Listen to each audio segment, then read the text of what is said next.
They laughed when Captain Riley Thompson walked toward the Apache helicopter, saying women weren't built for combat flying. But when 500 soldiers were trapped behind enemy lines in the largest military disaster in decades, she was about to prove that the most dangerous pilot in the sky doesn't need to be a man. Meet Captain Riley Thompson, 31 years old, steel blue eyes that could cut through fog, short auburn hair that never seemed out of place even after 12-hour flights, and hands that could make an Apache helicopter dance through missile fire like a deadly ballet.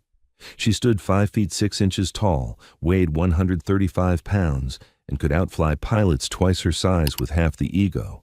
But none of that mattered to the men at Fort Liberty Army Base in North Carolina. To them, she was still just the woman pilot, a curiosity, an experiment, a political correctness checkbox that the Pentagon had forced on real warriors. They'd never say it to her face, but Riley heard the whispered conversations, saw the eye rolls when she entered the pilot's briefing room, felt the skepticism every time she climbed into an aircraft worth $35 million. Today was different. Today, everything she'd trained for, everything she'd endured, every doubt she'd faced was about to be tested in the most catastrophic way possible. The emergency klaxon began wailing at 0547 hours, cutting through the pre-dawn silence like a knife. Riley was already awake, going through her morning routine in the small quarters she kept meticulously organized. Coffee, weather reports, equipment checks, the same ritual she'd followed for 8 years of military service. All pilots to the briefing room immediately. This is not a drill. The voice over the intercom carried an urgency that made Riley's stomach tighten. She'd heard that tone before, during her deployment in Syria when everything went sideways in 30 seconds. She grabbed her flight suit and ran. The briefing room was chaos. 12 pilots crowded around a large tactical display showing satellite imagery that made everyone's blood run cold. Colonel Marcus Hayes, the squadron commander, looked like he'd aged 10 years in the past hour. "Listen up," Hayes barked. At approximately 0430 hours, Bravo Battalion was conducting a routine patrol near the contested zone when they walked into the largest enemy ambush we've seen in 5 years. 500 soldiers, an entire battalion, are pinned down in a valley with no ground-based extraction possible. The room fell silent, except for the hum of electronics and the distant sound of helicopters spinning up on the flight line. "The enemy has moved surface-to-air missiles into the surrounding hills," Hayes continued, pointing to the display. "We've lost 2 Chinook helicopters and a Black Hawk in the past 90 minutes trying to get our people out. The weather is deteriorating rapidly. We've got incoming storm systems that will make flying impossible within the next 4 hours." Captain Jake Morrison, the squadron's most experienced pilot, raised his hand. "Sir, with respect, this sounds like a job for Air Force bombers, not helicopters. We can't get close enough to extract anyone with those SAMs active." "The bombers can't help," Hayes replied grimly. "Our people are too close to civilian populations. One wrong bomb and we create an international incident. It has to be precision extraction, and it has to be now." Riley studied the tactical display while the other pilots discussed approach vectors and weapons loadouts. The valley was a death trap. Narrow approach corridors, high terrain on all sides, multiple SAM sites with overlapping coverage. Any helicopter going in would be flying through a gauntlet of surface-to-air missiles, rocket-propelled grenades, and concentrated machine gun fire. "Who's taking the mission?" asked Captain Tommy Rodriguez, though his tone suggested he already knew no one wanted to volunteer for what looked like a suicide run. Hayes looked around the room. "I need volunteers. I won't order anyone to fly this mission. The odds of survival are minimal." Silence stretched for 30 seconds that felt like 30 minutes. Riley could hear her heartbeat in her ears, could feel the weight of every conversation she'd overheard about women not belonging in combat aviation, every joke about female pilots being too emotional for high-stress situations. "I'll take it," Riley said quietly. Every head in the room turned toward her. The silence became deafening. Captain Morrison laughed, actually laughed. "Come on, Riley, this isn't a training exercise. This is 500 lives we're talking about." "I'm aware of that," Riley replied, her voice steady as granite. "Look, sweetheart," said Captain Brad Collins, a pilot who'd never missed an opportunity to remind Riley that she didn't belong. "This requires someone who can handle the pressure, who won't freeze up when the missiles start flying. Maybe you should stick to transport missions." Riley felt the familiar heat of anger rising in her chest, but she'd learned long ago to channel that energy into focus rather than fury. "My flight records speak for themselves. I've logged more combat hours than anyone in this room except Colonel Hayes." "Combat hours, flying supplies, and personnel," Morrison interjected. "This is different. This is life or death decision-making under the most extreme pressure imaginable." Colonel Hayes held up his hand for silence. "Thompson, you understand the risks? This isn't just dangerous. It's likely a one-way mission. The math doesn't work in our favor." Riley stepped closer to the tactical display, studying the terrain with the intensity of a surgeon examining an X-ray. "Sir, I see 3 possible approach vectors. The northern route takes us through the heaviest SAM coverage but offers the best extraction points. The southern approach is longer but might avoid some of the missile sites. The eastern corridor is suicide. Too narrow, too many choke points." Hayes nodded approvingly. "If we use a modified nap of the Earth approach, staying below 50 feet until the final approach, we might be able to avoid radar lock until we're committed to the extraction zone. The Apache's countermeasures package should give us a fighting chance against shoulder-fired missiles." "And when you get to the LZ," asked Morrison, "how exactly do you plan to extract 500 soldiers with one helicopter?" Riley had been thinking about that exact problem. Multiple trips, fast insertions and extractions. Land, load as many as possible, get out, repeat. The Apache can carry 8 fully equipped soldiers if we strip non-essential gear. "That's over 60 trips, Collins calculated. "The enemy isn't going to let you make 60 trips into their killing zone." "Then I guess I better fly fast," Riley said simply. The room erupted in arguments. Half the pilots thought she was insane.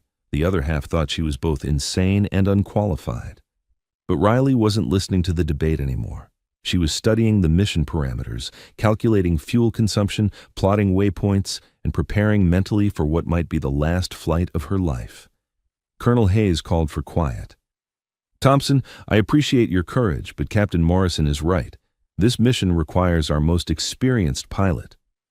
"With respect, sir," Riley said, "experience means nothing if the experienced pilots won't take the mission." Morrison's face reddened. "I never said I wouldn't." "Then volunteer," Riley cut him off. "Right now. Say you'll fly this mission." Morrison opened his mouth, then closed it. The silence that followed said everything. Hayes looked around the room one more time. Anyone else volunteering? No hands went up. No voices spoke. The room full of combat pilots, men who'd flown through enemy fire and lived to tell about it, sat in silence while a woman half their size volunteered for a mission they all considered impossible. "Thompson," Hayes said finally, "you're authorized for immediate departure. Take Apache 77 Alpha. It's got the newest countermeasures package and maximum ammunition load. Your call sign for this mission will be Guardian Angel." Riley nodded and headed for the door. Behind her, she heard Morrison mutter to Collins, "She'll be dead in 20 minutes. Then we'll have to send a real pilot to clean up the mess."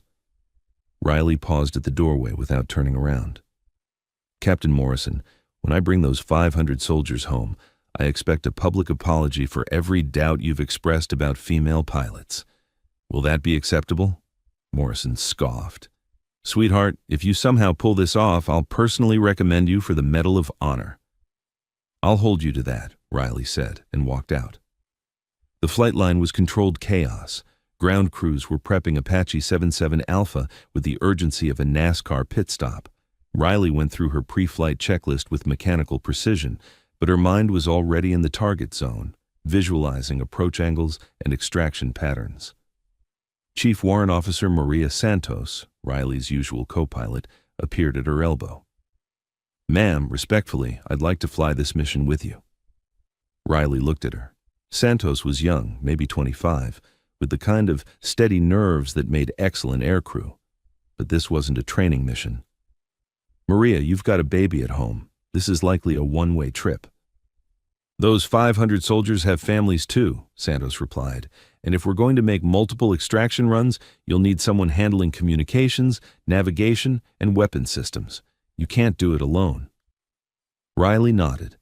Having Santos along would definitely improve their chances, marginally. They climbed into the Apache and began the startup sequence. The twin turboshaft engines wound up with a scream that could be heard for miles. Riley felt the familiar vibration through her body as the helicopter came alive. This machine was an extension of her will, a tool that responded to her thoughts as much as her hands. Guardian Angel, Tower Control. You are cleared for immediate departure. Weather window is closing fast. You've got maybe 3 hours before the storm makes flying impossible. Tower, Guardian Angel. Understood. Beginning departure sequence. Riley lifted the Apache off the tarmac and immediately dropped to 50 feet above ground level. This would be a nap of the Earth flight all the way to the target zone, staying low enough to avoid radar detection, but high enough to clear obstacles. As they flew toward the contested zone, Santos monitored radio traffic from the trapped battalion. The situation was deteriorating rapidly. Enemy forces were massing for what appeared to be a final assault.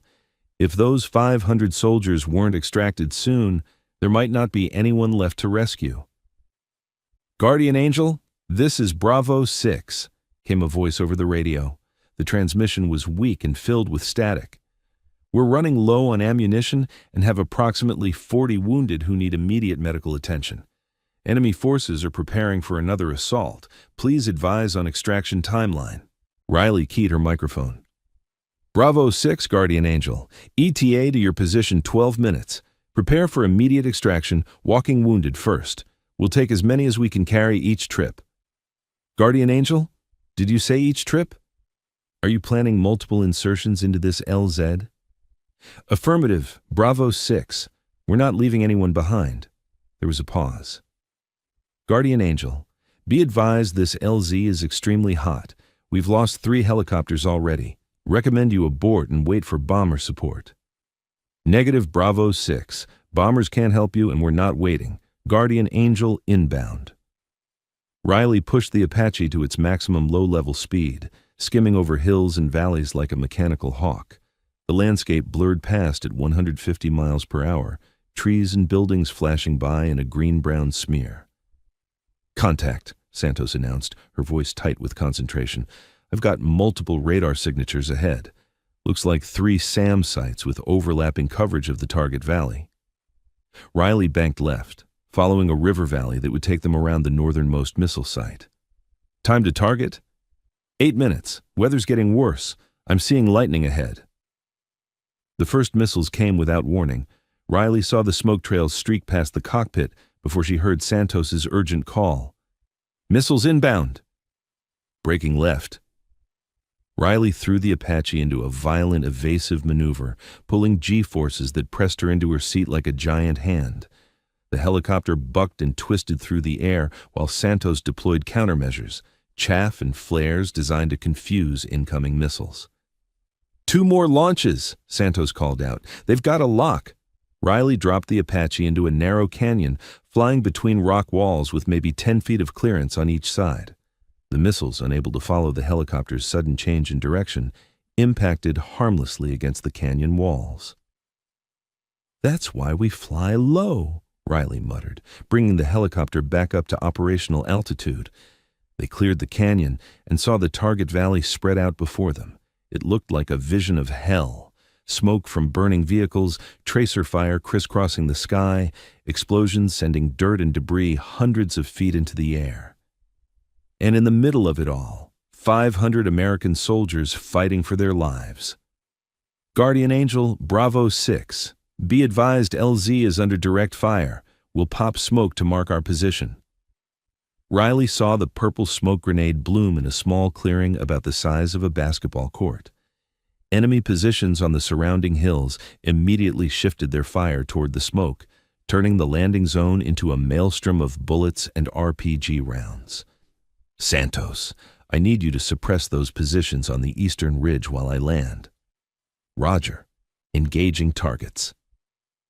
The Apache's 30mm chain gun began firing, sending high explosive rounds into enemy positions with devastating accuracy. Santos was a gifted weapons operator, placing each burst exactly where it would do the most damage. Riley brought the helicopter down in a combat landing, fast, hard, and with zero margin for error. The Apache hit the ground with enough force to rattle teeth, but they were down. "Load 'em up," Riley shouted over the intercom. Soldiers began piling into the helicopter's troop compartment. 8 men, all wounded, some barely conscious. Riley counted heads while Santos continued suppressing enemy fire. "We're loaded," came the call from the ground. Riley lifted off immediately, climbing just high enough to clear the valley walls before dropping back down to nap-of-the-earth altitude. Behind them, enemy forces concentrated their fire on empty air. The flight back to base took 15 minutes. Riley set the Apache down at the medical facility, where combat medics immediately began treating the wounded soldiers. She didn't shut down the engines. "Fuel and ammunition," she told the ground crew. "Fast as you can." "Ma'am," said the crew chief, "maybe you should take a break. You've been flying for—" "Fuel and ammunition," Riley repeated. "There are 492 soldiers still out there." The turnaround took 12 minutes. Riley was back in the air before the crew had finished securing the fuel lines. Santos climbed back into the co-pilot seat, her face grim but determined. "How many more trips?" she asked. Riley did the math. 61 more if we can carry 8 each time, assuming we don't get shot down. The second insertion was worse than the first. Enemy forces had repositioned their weapons to concentrate on the landing zone. Riley had to approach from a different direction, using a ridgeline to mask her approach until the last possible moment. This time, the soldiers were ready. The moment the Apache touched down, 8 men sprinted toward it while their comrades provided covering fire. The loading took 45 seconds instead of 2 minutes. On the third trip, Riley took enemy fire directly. A burst from a heavy machine gun stitched holes across the Apache's fuselage, missing the engine by inches. Warning lights lit up the cockpit like a Christmas tree. "We've got hydraulic problems," Santos reported.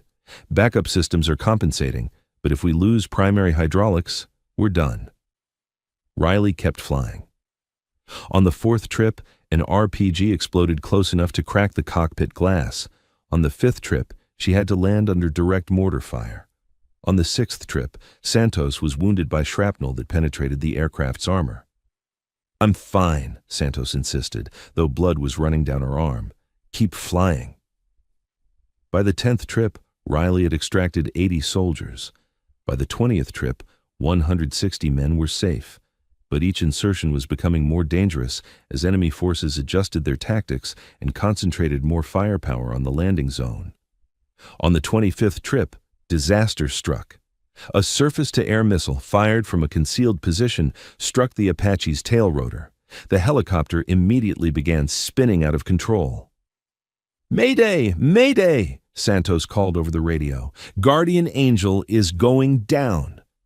Riley fought the controls with every ounce of strength and skill she possessed.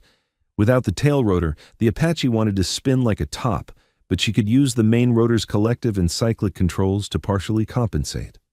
"Hold on," she shouted. The helicopter hit the ground hard, bounced once, and came to rest on its side.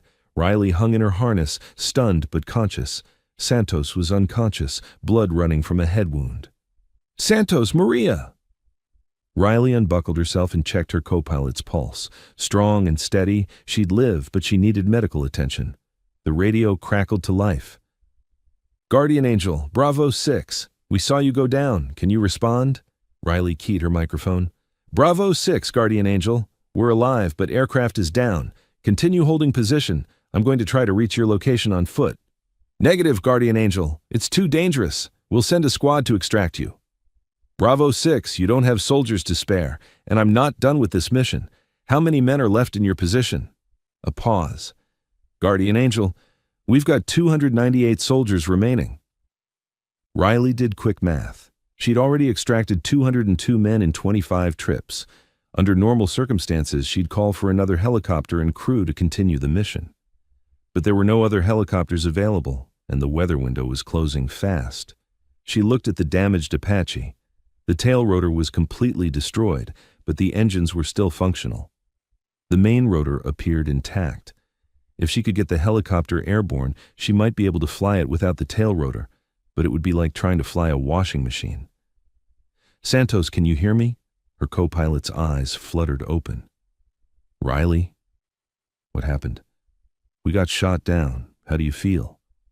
Like I got hit by a truck. Can we fix the bird? Riley looked at the damage assessment on her cockpit displays. The tail rotor's gone, but everything else is functional. I might be able to fly her without it. Santos tried to sit up, winced, and lay back down. Flying without a tail rotor is impossible. The torque will spin us like a top. Impossible for most pilots, Riley said. Maybe not impossible for me. She'd read about helicopter pilots in Vietnam who'd managed to fly damaged aircraft home using unconventional techniques. It required constant control inputs, perfect timing, and a complete understanding of rotorcraft aerodynamics. Most importantly, it required accepting that you probably wouldn't survive the attempt. Riley began the engine startup sequence. The Apache's twin turboshafts wound up normally, and the main rotor began turning. Without the tail rotor to provide anti-torque, the fuselage immediately began trying to spin in the opposite direction. "This is insane," Santos muttered, but she began working her instruments anyway. Riley pulled collective power and felt the helicopter try to lift off. The moment it left the ground, it began spinning violently. Riley countered with aggressive cyclic inputs, using the main rotor's disc to create lateral thrust that partially offset the torque. It was like trying to balance on a spinning top while juggling chainsaws. Every control input had to be perfect, timed to the millisecond, or the helicopter would spin out of control and crash. Somehow, impossibly, Riley got the Apache airborne and flying toward the landing zone. She couldn't climb above 50 feet, couldn't fly faster than 80 miles per hour, and had to make constant control corrections. But she was flying. Guardian Angel, Bravo 6. Are you actually flying that thing? Affirmative. Bravo 6.